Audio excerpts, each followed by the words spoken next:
প্রত্যেক বছর একবার সমুদ্র দেখতে আসি। স্ত্রী পরিবার কিছু না থাকায় এই সুবিধা। ইচ্ছা হইল চইলা আসলাম। কবি বলেছেন, পুত্র হইল পায়ের শিকড়, স্ত্রী গলার দড়ি। কোন কবি বলেছেন? আমি বলেছি।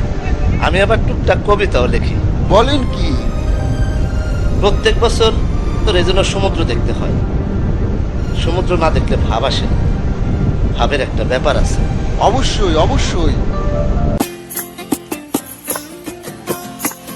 এই সাগর পারে আইসায় আমার মাতাল মাতাল লাগে, এই রূপ দেখিয়া মন পিঞ্জরায় সুখের পক্ষী লাগে।